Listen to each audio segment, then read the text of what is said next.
Dear friends, मेरा नाम सुभाष चौधरी है और मैं भारत का एक सामान्य नागरिक हूँ। जय श्री कृष्ण। पिछले सत्र में हमने श्रीमद् भागवत का श्लोक 35 तक चर्चा किया था। हमने देखा कि जब महाभारत का युद्ध होने वाला था तो अर्जुन ने अपने सारथी श्री कृष्ण को कहा कि आप हमारे रथ को दोनों सेनाओं के मध्य में लेकर चलिए ताकि मैं समझ सकूं कि हमें किन लोगों से युद्ध करना है। श्री कृष्ण ने ऐसा ही किया और उसके रथ को ठीक दुर्योधन के साथ और उनके जो आचार्य थे द्रोणाचार्य और पितामह भीष्म, उनके सामने खड़ा कर दिया। द्रोणाचार्य और पितामह भीष्म सामने खड़े थे और इधर जो पांडवों की सेना थी वो खड़ी थी और बीच में अर्जुन का रथ खड़ा था। जब उसने देखा कि हमसे युद्ध करने के लिए दुर्योधन और उसके भाई तो हैं ही, साथ ही दादा भीष्म और गुरु द्रोणाचार्य, गुरु कृपाचार्य, मामा शल्य और अनेक लोग जो उनके मित्र थे वो खड़े हैं। पूरा परिवार, पूरा वंश, पूरे कुल के लोग खड़े हैं युद्ध करने के लिए। यह देखकर अर्जुन मोह में डूब गया, दुख के सागर में डूब गया और उसे लगा कि मैं कैसे युद्ध करूंगा, मैं इन लोगों के साथ कैसे युद्ध करूंगा जिन्होंने मुझे धनुर्विद्या का ज्ञान दिया, जिन्होंने मुझे बचपन में गोद में खिलाया। पितामह भीष्म की बात हो रही है। उन लोगों को कैसे मैं मार सकता हूं? यह चिंता सोचकर, यह विषय सोचकर वह दुखी हो गया और उसने कृष्ण से कहा कि मैं युद्ध नहीं कर पाऊंगा। मेरे शरीर शिथिल हो रहा है, मेरे शरीर में रोमांच हो रहा है, मैं खड़ा नहीं हो पा रहा हूँ। युद्ध की बात तो छोड़िए, मैं खड़ा ही नहीं हो पा रहा हूँ। और उसने ये भी बोला कि एक इनके लिए, इनको मारकर अगर मुझे त्रिलोक्य, तीनों लोकों का राज्य मिले वो भी मैं नहीं लूँगा और पृथ्वी का राज्य तो कुछ है नहीं। अभी उसी को कंटिन्यू करते हुए अर्जुन और भी रीज़न दे रहा है कि वह क्यों युद्ध नहीं करना चाहता है। तो मैं अभी 35वें श्लोक के आगे के श्लोक की चर्चा करेंगे, समझेंगे मर्म, समझेंगे गूढ़ अर्थ, जानने की कोशिश करेंगे अर्जुन के मन में क्या चल रहा है, क्यों चल रहा है और क्या उचित है, सही है। तो 36वां श्लोक, निहत्य धार्त राष्ट्रान्नः का प्रीति स्यात् जनार्दन पापमेवाश्रयेदस्मान् हत्वैतान् आतितायिनः। हे जनार्दन, जनार्दन कृष्ण को बोला जाता है क्योंकि वो जनों का, लोगों का भरण पोषण करते हैं। इसके लिए इनका नाम, केशव का नाम, कृष्ण का नाम जनार्दन भी है। तो जनार्दन नाम से संबोधित करता है कृष्ण और कहता है निहत्य धार्त राष्ट्र, धृतराष्ट्र के बच्चों को मारकर हमें क्या प्रसन्नता मिलेगी? का प्रीति है? हे जनार्दन, इनको मार के हमें क्या आनंद मिलेगा? इनको मार के तो हमें, इन आतताइयों को, इन दुष्टों को मार के हमें तो पाप ही लगेगा। अब देखिए अर्जुन की सदा सहता, उसके हृदय की विशालता देखिए, आगे देखिए। तस्मान्नारा वयं हन्तुं धार्तराष्ट्रान् स्वबान्धवान् स्वजनं हि कथं हत्वा सुखिनः स्याम माधव। हे माधव, माधव कृष्ण को माधव भी बोलते हैं, हमने पहले बताया था। माँ, माँ मतलब लक्ष्मी माँ, और धव उनके पति, लक्ष्मीपति जो विष्णु हैं, उन्हीं के रूप हैं कृष्ण, तो इसके लिए उनको माधव भी कहा जाता है। हे माधव, अपने ही बांधव धृतराष्ट्र के पुत्रों को मारने के लिए हम योग्य नहीं हैं, हमें नहीं मारना चाहिए, क्योंकि अपने ही कुटुंब को मारकर हम कैसे सुखी रहेंगे। हिंदू धर्म ग्रंथों में, वेदों में ऐसा बताया गया है कि किसी की भी हत्या नहीं करनी चाहिए, ऐसा बताया गया है। ऐसा बताया गया है कि ना हिंसयत सर्वभूतानि, सारे जीवों में से किसी की भी हत्या नहीं करनी है, जीव हत्या नहीं करनी है, किसी को भी मारने का निषेध है हिंदू धर्म में। यह महापाप है। इस कारण से अर्जुन ये महापाप नहीं करना चाहता, उन लोगों को नहीं मारना चाहता। उस पर से वो तो बंधु बांधव है, वो तो रिश्तेदार हैं, वो तो कुल के लोग हैं, वो तो चचेरे भाई हैं, वो तो गुरु हैं, वो तो पितामह हैं, वो तो मामा हैं, वो तो चाचा, वो तो सब अपने लोग हैं। तो उनको मारकर वो पाप का भागी नहीं बनना चाहता। लेकिन आप ये भी देखिए कि वशिष्ठ स्मृति में श्लोक नंबर 3.19 के अनुसार 6 परिस्थितियों में अपने को बचाने के लिए निम्न स्थिति में आप हिंसा कर सकते हैं, आप मार सकते हैं।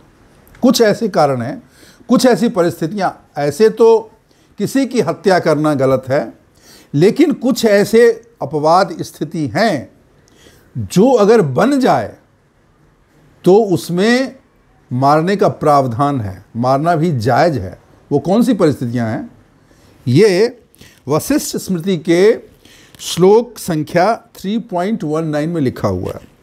6 परिस्थितियां हैं। पहला, किसी ने आपको मारने के लिए घर में आग लगा दी, आपके प्रॉपर्टी में आग लगा दिया, फिर आप अपने को बचाने के लिए, अपनी प्रॉपर्टी को बचाने के लिए उसकी हत्या कर सकते हैं, उसको मार सकते हैं। किसी ने आपको जहर दे दिया, जहर दे के आपको मारना चाहा, तब भी आत्मरक्षा के लिए आप उसको मार सकते हैं। आपको मारने का किसी ने प्लान बना दिया, मर्डर का प्लान बनाया, तो मर्डर करेगा तब तो मर जाइएगा, उससे पहले आप उसको मार सकते हैं अगर आपको श्योर है कि ये मर्डर का प्लान बना रहा है। आपकी किसी ने संपत्ति लूट ली, लुटेरा है उसको आप, यह मैं नहीं बोल रहा हूं, ये वशिष्ठ स्मृति में लिखा हुआ है। अगर कोई स्त्रियों का अपहरण करे या उनकी इज्जत के साथ खिलवाड़ करे या उनका घोर अपमान करे तो भी वो सजा का पात्र है और उसको मारा जा सकता है। और छठा, अगर आप राजा हैं, सेठ हैं, धनी हैं और आपका राज्य या धन किसी ने छीन लिया, राज्य आपका हड़प लिया, तो भी आप इस स्थिति में आप मार सकते हैं। और मनुस्मृति के श्लोक संख्या 8.351 के अनुसार आपको जान से मारने की अगर कोई कोशिश करता है तब आत्मरक्षा के लिए आप हमेशा मार सकते हैं। तो यह युद्ध जो हो रहा है उसमें वो तो उसको मारने के लिए बैठा हुआ है, दुर्योधन और उसकी कौरव सेना, तो कोई पाप नहीं है। लेकिन अर्जुन के मन में, बिकॉज अर्जुन क्या है, एक सज्जन पुरुष है, एक भला आदमी है, एक अच्छा इंसान है, इसके लिए वो मारना नहीं चाहता, इसके लिए वो दुविधा में पड़ा हुआ है। आगे पढ़ते हैं। यद्यप्येतेन पश्यन्ति लोभोपहत चेतसः कुलक्षय कृतं दोषं मित्रद्रोहे च पातकं कथं न ज्ञेयम् अस्माभिः पापात् अस्मान्निवर्तितुं कुलक्षय कृतं दोषं प्रपश्यन्ते जनार्दन। यद्यपि लोभ से भ्रष्ट चित्त हुए ये लोग कुल के नाश से उत्पन्न दोष को और मित्रों का विरोध करने भी पाप नहीं देखते हैं। ये दुर्योधन की बात हो रही है। अर्जुन कह रहा है कि ये लोभ के वशीभूत हो गए हैं। जब व्यक्ति को लोभ ग्रसित कर लेता है, आदमी बड़े से बड़ा पाप कर बैठता है। तो दुर्योधन को लोभ ने इतना ग्रसित किया हुआ है कि अपने भाई को, अपने लोगों को मारने के लिए युद्ध कर रहा है। तो वो लोभ के ग्रसित है। लेकिन हम तो समझदार हैं, वही कह रहे हैं, वो पाप को नहीं देख रहा है। लेकिन कुल के नाश से जो दोष उत्पन्न होगा, कुल जब नाश हो जाएगा, ये कुरुवंश का जब नाश हो जाएगा, विनाश हो जाएगा, उससे क्या दोष होगा, उससे क्या तकलीफें होंगी, क्या उससे बुराइयां निकलेंगी, क्या उससे पाप होगा, क्या उससे बुरा होगा, वो हम तो जानते हैं। तो हम ये जान के फिर हम कैसे करें, कैसे युद्ध करें, कैसे इनको मारें? ये देखिए, यहां पे एक चीज ध्यान देने वाली बात है।